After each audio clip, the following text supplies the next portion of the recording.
She drives an older car.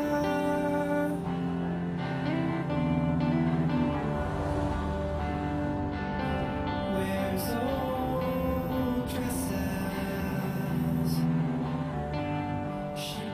Right in the middle of the Bible is this collection of Hebrew love poems that are so explicit and erotic that young Jewish boys weren't even allowed to read them until they were older.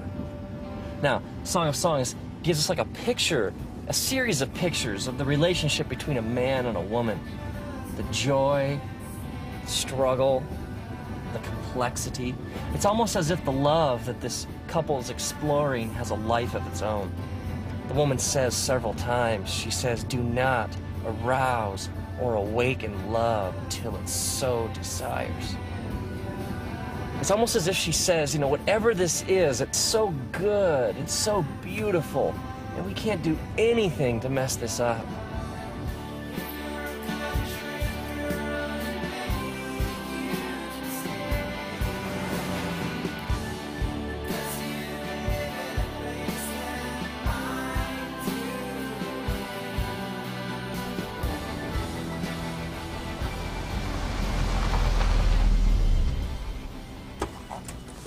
We get incredible mileage out of this tired old English word love, don't we?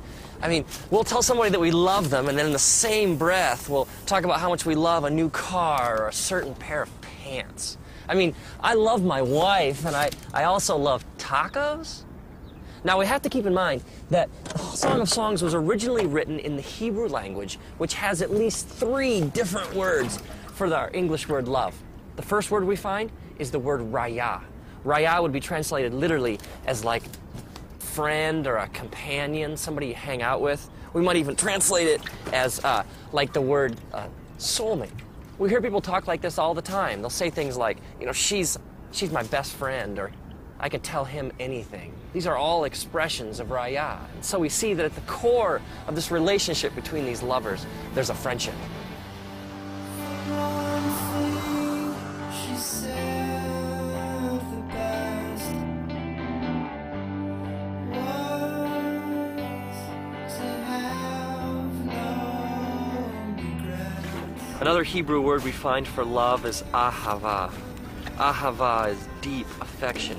It's that sense of desiring to be with someone so much that your heart aches. Ahava is when your mind and your heart are bent towards your lover with such passion and intensity that you can think of little else. Now, my wife and I, we were friends for 4 years. 4 years of raya before anything more happened. And I was living in Los Angeles, and one weekend she came out to visit, so we went out for the first time. And there was a sense of anticipation in the air, this question we both had, you know, is there any ahava to go with our raya? I remember sitting there at this restaurant in Santa Monica, a couple blocks in from the ocean. I remember this feeling came over me, that I'd rather be here with her at this moment than anywhere else in the universe.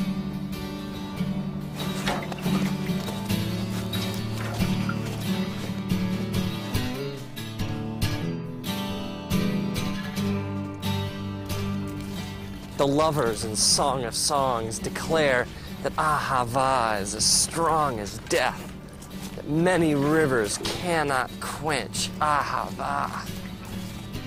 Ahava is love of the will. Now, this is way more profound than fleeting romantic feelings. This is much more than like temporary urges. Ahava is making a decision to join your life to the life of another.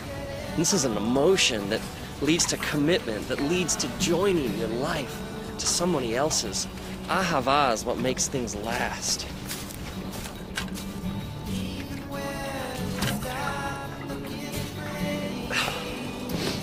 Maybe this would help. Let's think of these loves, these dimensions to a relationship as flames. Okay, first we had our raya flame.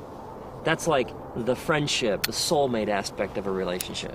And then you have your ahava flame, which is the flame of commitment and making a decision to join your life to another.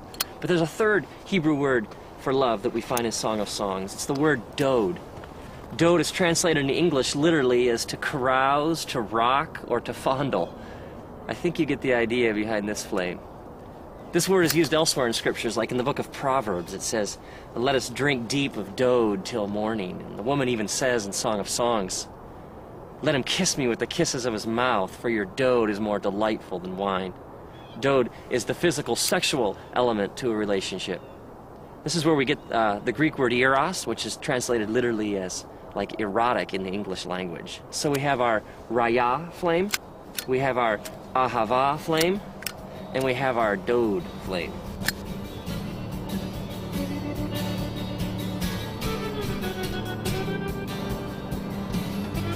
So when this man and woman come together, all these flames get combined. Now Jesus talks about this idea of entire beings coming together. He uses the phrase one flesh to describe this connection between a man and a woman.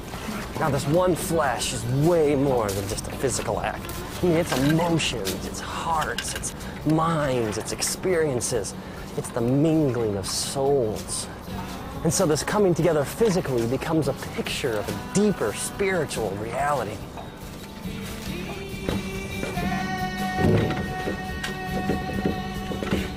So Jesus teaches us that sex is ultimately a spiritual act, and that something so beautiful, something so powerful was meant to endure forever.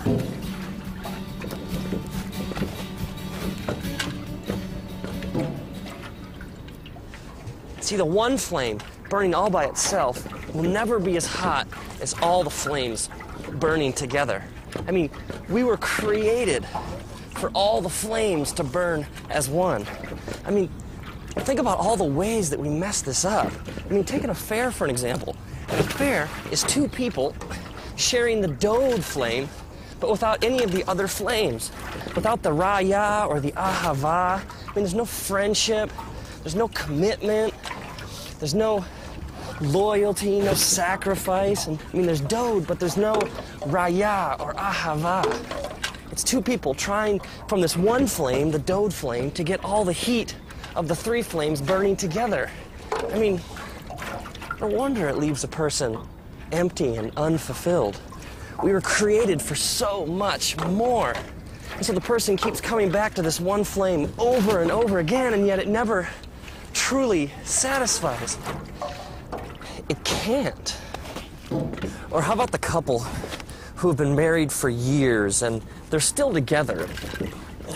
There's still some commitment. I mean, there's still some ahava, but let's be honest, there's not much else. There's no friendship. There's no sex. And they neglect the flames, and eventually they flicker and they fade and they go out.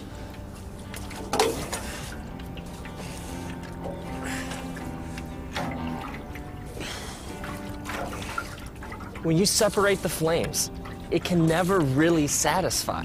It's like you're living outside how God wired you to live. I mean, maybe our culture has no clue what true sexuality really looks like. Maybe the world around us, when it comes to sex, just doesn't get it. I mean, true sexuality is vast and mysterious. It involves all of you. I mean, you have a body, but you also have a soul and a spirit. And love is two people coming together and giving all of themselves to each other forever. And now, may you honor the way that God created you. May you have a profound sense of respect for the fact that you are a deeply spiritual and mysterious being, and that love is ultimately a profoundly spiritual thing. May you realize that the three flames are meant to burn together, and may you discover the big flame.